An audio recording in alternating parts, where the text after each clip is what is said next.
ሰላም ተመልካቾቻችን፣ አሁን የደረሱ ሰበር መረጃዎች በዋና ዋና ጉዳዮች ላይ ያተኮሩ መረጃዎችንና የክስተቶቹን በዝርዝር ሁኔታዎች በቀጥታ ወደ እናንተ እናደርሳለን። ወደ ዝርዝር ጉዳዮች ከመሄዳችን በፊት አበይት ዜናዎቹን እናስቀድም። ፕሬዚዳንት ዶናልድ ትራምፕ የኢራን ኃይል ማመንጫዎችና ድልድዮች ሙሉ በሙሉ እንዲወድሙ ትዕዛዝ አስተላለፉ። የሆርሙዝ ሰርጥ በአፋጣኝ ካልተከፈተ ዋሽንግተን በቴህራን ላይ ምህረት የሌለው እርምጃ እንደምትወስድ አረጋገጠች። በሌላ ዜና ፕሬዚዳንት ዶናልድ ትራምፕ ኢራን ለአሜሪካ የተኩስ አቁም ጥያቄ የሰጠችው ምላሽ ጠቃሚ ቢሆንም በቂ አይደለም ሲሉ አጣጥለውታል። በዋሽንግተንና በቴህራን መካከል መልእክት የሚያስተላልፉት አሰቃቂ አካላት አዲስ የሰላም ፍንጭ ይዘው መምጣታቸው ተገልጧል። ዝርዝሩን እናየዋለን። የኢራን ጦር ከፍተኛ አመራሮች ፕሬዚዳንት ዶናልድ ትራምፕ የሰነዘሩት የጥፋት ዛቻ ከእውነት የራቀ ቅዠት ሲሉ አጣጣሉት። ቴህራን የአሜሪካ በቀጠናው መገኘት በውርደትና ሽንፈት የተሞላ ነው ስትል በመንግስታዊ የመገናኛ ብዙሃን በኩል መግለጫ ወጣች። መረጃውን በዝርዝር እናየዋለን። ባለፈው ሰኞ በመላው ኢራን በተሰነዘረ የአሜሪካና የእስራኤል ጥምር የኃይል ድብደባ ቢያንስ የ34 ሰዎች ህይወት ማለፉ ተረጋግጧል። የኢራን ሚሳኤሎችና አጥፍቶ ጠፊ ድሮኖች በፋርስ ባህረ ሰላጤ ዳርቻ የሚገኙ ስልታዊ ስፍራዎችን በከባድ ሁኔታ ጥቃት ማድረሳቸው ተሰምቷል። ይህንና ሌሎች መረጃዎችን በዝርዝር ይዘናል። አብራችሁን ቆዩ።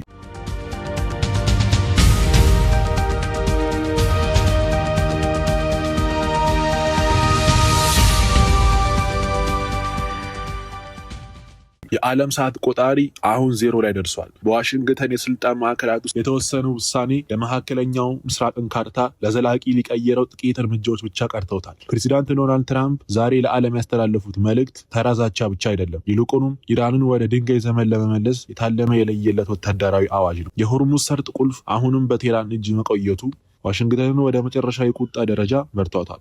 የፕሬዚዳንት ዶናልድ ትራምፕ ንግግር ወይም ፍጹም ውድመት የሚል ቃል ይዟል። ይህ አሰቃቂ ትዕዛዝ ወደ ተግባር ለመለወጥ ሰዓታትን ብቻ እየጠበቀ ነው። የመጨረሻውን የጥቃቱን ስለት አብረን እንመረምር። ከነጩ ቤተ መንግስት የወጣው መረጃ እንደሚያመለክተው ፕሬዚዳንት ዶናልድ ትራምፕ ለኢራን የሰጡት የማክሰኞ ገደብ ሊጠናቀቅ ደቂቃዎች ብቻ እየተቆጠሩ ነው። በሆርሙዝ የባህር መተላለፊያዎች ሙሉ በሙሉ ክፍት ካልሆነ የአሜሪካ አየር ኃይል በኢራን ግዙፍ የኤሌክትሪክ ኃይል ማመንጫዎች እና ስልታዊ ድልድዮች ላይ መጠነ ሰፊ የአየር ድብደባ እንደሚያካሂድ ቀጭን ትዕዛዝ አስተላልፏል። ይህ እርምጃ የታለመው የኢራንን ከተሞች ወደ ጨለማ በመክተትና የሀገሪቱን የውስጥ ለውስጥ ትስስር በማቋረጥ የአመራር መዋቅሩን ሽባ ለማድረግ ነው። የመስኩ ምሁራን እንደሚጠቁሙት ትራምፕ ይህንን የለየለት እርምጃ የመረጡት በነዳጅ ገበያው የታየው የዋጋ ንረት አሜሪካንና አጋሮቿን ክፉኛ ስላስጨነቃቸው ነው። የሆርሙዝ ሰርጥ መዘጋት የዓለምን የንግድ ደም ስር እንደ ማነቅ የሚቆጠር በመሆኑ ዋሽንግተን በኢራን መሰረተ ልማት ላይ የምትወስደው እርምጃ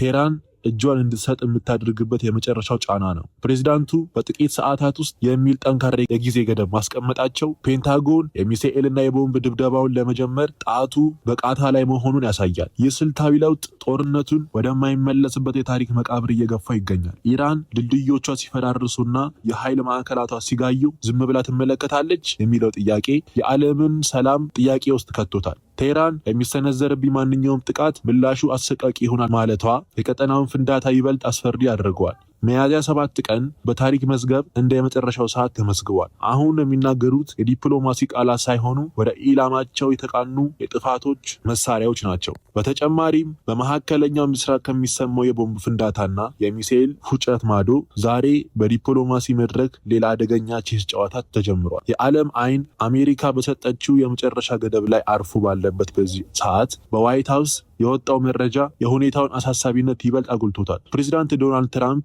ኢራን በአስታራቂ ሀገራት በኩል የላከችው መልእክት በእጃቸው መድረሱን አረጋግጠዋል። ፕሬዚዳንቱ ምላሹ ጠቃሚ በሚል ቃል ቢገልጹትም ወዲያውኑ ግን በቂ አይደለም የሚል ቀዝቃዛ ውሃ አፍሰውበታል። ይህ በሰላምና በጦርነት መካከል የሚደረግ ስልታዊ ፍልሚያ ዓለምን ወዴት ይወስዳታል? ቴህራን የላከችው ያልታወቀ መልእክት ምን ይዟል? ዝርዝር ስልታዊ ትንታኔውን እንመለከታለን። ፕሬዚዳንት ዶናልድ ትራምፕ ዛሬ ለጋዜጠኞች በሰጡት ድንገተኛ መግለጫ ኢራን በአቀባባይ አካላት በኩል ለአሜሪካ የተኩስ አቁም የውሳኔ ሀሳብ የሰጠችው ምላሽ ከፍተኛ የፖለቲካ ክብደት እንዳለው ገልጸዋል። ይሁን እንጂ ፕሬዚዳንቱ ይህንን ምላሽ ጠቃሚ ነው ካሉ በኋላ አሜሪካ ከምትፈልገው ፍጹም ስምምነት አንጻር ግን በቂ አይደለም ሲሉ ውድቅ አድርገውታል። ይህ የትራምፕ ንግግር በድርድር ሳይንስ ወይም ከፍተኛ ጫና የመፍጠር ስልት ውጤት እንደሆነ ይታመናል። ከመረጃ በስተጀርባ ያለውን ሁኔታ እንደሚመረምሩ የጂኦፖለቲካዎች ቀማሪዎች ከሆነ ቴህራን የላከችው መልእክት የሆርሙዝ ሰርጥን በከፊል ለመክፈትና የተወሰኑ ወታደራዊ እንቅስቃሴዎችን ለመገደብ ፈቃደኝነትን የሚያሳይ ሊሆን ይችላል። ነገር ግን ዋሽንግተን የምትፈልገው የኢራንን የኒውክሌር መርሃ ግብር ሙሉ በሙሉ የሚያቆምና የሀገሪቱን ሚሳኤል አቅሙን ሽባ የሚያደርግ የሽንፈት ውል ነው። ትራምፕ ምላሹ በቂ አይደለም ማለታቸው ኢራን ይበልጥ እንድትዳከምና ተጨማሪ ስልታዊ ጥቅሞችን አሳልፋ እንድትሰጥ የማስገደድ ስልት ነው። ይህ የቃላት ፍልሚያ ጦርነቱን ወደ አዲስ ምዕራፍ እየገፋ ይገኛል። በአንድ በኩል ዲፕሎማሲው በአቀባባይ ሀገራት በኩል በዝግታ እየተንቀሳቀሰ ቢሆንም በሌላ በኩል ግን ትራምፕ ለኢራን መሰረተ ልማቶች የሰጡት የውድመት ገደብ አሁንም እንደ ሰቀቀን ቀጥሏል።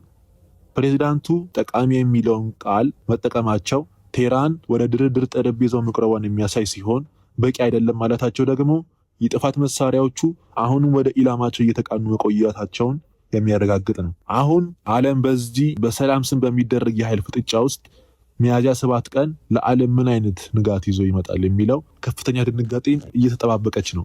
ዓለም አሁን በዚህ በሰላም ስም በሚደረግ የኃይል ፍጥጫ ውስጥ ሚያዝያ 7 ቀን ለዓለም ምን አይነት ንጋት ይዞ ይመጣል የሚለውን በከፍተኛ ድንጋጤ እየጠበቀች ነው። በሌላ ዜና በመካከለኛ ምስራቅ እየነደደ ያለው እሳት አሁን ወደ ቃላት ጦርነት አውድማነት ተሸጋግሯል። ዋሽንግተን የኢራን ወታደራዊ አቅም ደቋል በሚል የድል አዋጅ ስታሰማ፣ ቴህራን ደግሞ በምላሹ የአሜሪካን በቀጠናው መገኘት ውርደት ስትል ፈርጀታለች። የኢራን ጦር ዛሬ ባወጣው እጅግ አነጋጋሪ መግለጫ የፕሬዚዳንት ዶናልድ ትራምፕን ማስጠንቀቂያዎች ወይም ቅዠት ሲል ጠርቷቸዋል። ይህ ተራ ስድብ ልውውጥ አይደለም።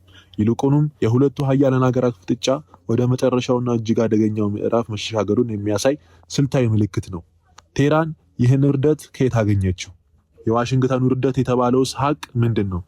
ዝርዝሩን እንመለከተዋለን። አብራችሁን ሁኑ። የኢራን ወታደራዊ አመራሮች በመንግስታዊ መገናኛ ብዙሃን በኩል ባሰራጩት መረጃ ፕሬዚዳንት ዶናልድ ትራምፕ ኢራን የለችም ወይም ሀገር አይኖራችሁም በሚል የሚሰነዝሯቸው ዛቻዎች ከመሬት ካለው ሀቅ ጋር የማይገናኙ ቅዠቶች ናቸው ብሏቸዋል። እንደ ቴህራን አባባል አሜሪካ በመካከለኛው ምስራቅ የገጠማትን ታላቅ ውርደትና ሽንፈት ለመሸፈን ስትል ወደ ቃላት ዛቻ ተሸጋግራለች። ይህ መግለጫ የሚያመለክተው ኢራን አሁንም የራሷን የመከላከል አቅም እንድታምንና ለዋሽንግተን ጫና እጇን ለመስጠት ዝግጁ ለመሆኗ ነው። የጂኦፖለቲካ ቀማሪዎች እንደሚጠቁሙት ቴህራን ውርደት ስትል አሜሪካ በፋርስ ባህረ ሰላጤ ላይ ያጣችውን ወታደራዊ የበላይነትና የሆርሙዝ ሰርጥን ለማስከፈት ያቀደችው ዓለም አቀፍ ጥምረት አጋር ማጣቱን ለመግለጽ የፈለገችው ስልታዊ አገላለጽ ነው። የኢራን ጦር ዛቻዎች የአሜሪካ መዳከም ማካካስ አይችሉም ማለቱ ዋሽንግተን በዲፕሎማሲው መድረክ ብቸኛ መሆኗን ለዓለም ለማሳሰብ የታለመ ነው።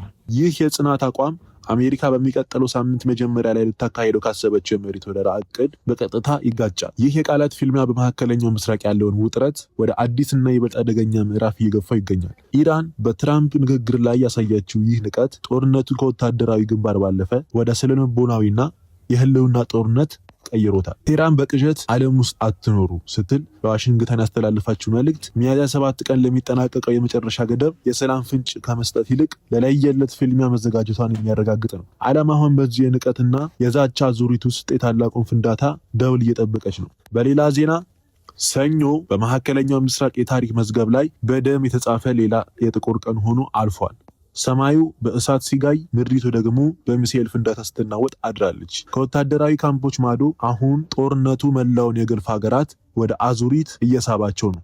አሁን የደረሰ መረጃ እንደሚያመለክተው ዋሽንግተን እና ቴልአቪቭ በኢራን ላይ የከፈቱት ጥቃት ወደ አዲስና እጅግ አሰቃቂ ምዕራፍ ተሸጋግሯል። የሟቾች ቁጥር እየጨመረ ሲሆን የአጸፋው ድምፅ ደግሞ በመላው የአረብ ባህረ ሰላጤ እየተሰማ ነው። ይህ ተራ ወታደራዊ ፍጥጫ አይደለም፣ ይልቁንም የቀጠናውን የኃይል ሚዛን ለዘላቂ የሚቀይር ታላቅ ቃጠሎ ነው። ይህንን ታሪካዊ ፍንዳታ በጥልቀት እንመረምራለን። ሰኞ ዕለት በመላው ኢራን የተካሄደው የአየር ድብደባ እጅግ ሰፊና አውዳሚ ነበረ። እንደ መጀመሪያ ደረጃ ሪፖርት ቢያንስ 34 ኢራናውያን ሕይወታቸውን ያጡ ሲሆን በርካታ ስልታዊ መሰረተ ልማቶች ወደ ፍርስራሽነት ተቀይረዋል። ዋሽንግተን ጥቃቱን ትክክለኛና የታለመ ስትል ብትጠራውም በመሬቱ ላይ ያለው ሀቅ ግን ከፍተኛ ሰብአዊ መስዋዕትነትን እያስከፈለ መሆኑን ያሳያል። ይህ እርምጃ የቴህራን የአመራር መዋቅርና የመከላከል አቅም ለማሽመድመድ የታለመ የመጨረሻ ጫና አካል ነው። ይሁን እንጂ ቴህራን ለዚህ ጥቃት የሰጠችው ምላሽ የቀጠናውን ውጥረት ወደማይመለስበት ደረጃ ከፍ አድርጎታል። የኢራን የረጅም ርቀት ሚሳኤሎችና ዘመናዊ ድሮኖች የገልፍ ሀገራትን ስልታዊ የነዳጅ ማዕከላትና ወታደራዊ ይዞታዎች ኢላማ ማድረጋቸውን ቀጥለዋል።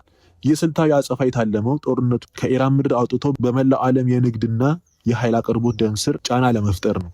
የባህሬን፣ የሳውዲ አረቢያና የተባበሩት አረብ ኤሚሬትስ ሰማይ በሚወነጨፍ የጥፋት መሳሪያዎች ተሞልቷል። የጂኦ ፖለቲካ ቀማሪዎች እንደሚጠቁሙት ይህ አዲስ ሁኔታ ጦርነቱን ወደ ለየለት የቀጠናዊ ጦርነት ደረጃ ከፍ አድርጎታል።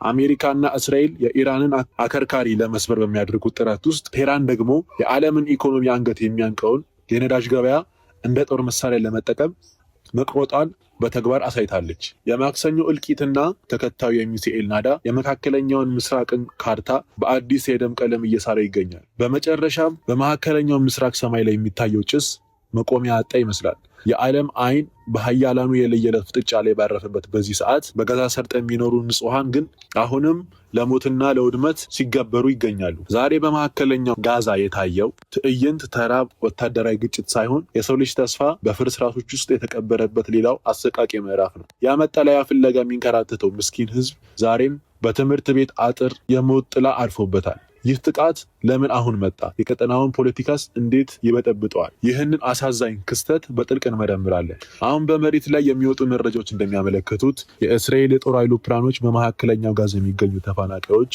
የተጠለሉበትን ትምህርት ቤት አቅራቢያ በከባድ ቦምቦች ደብድበዋል።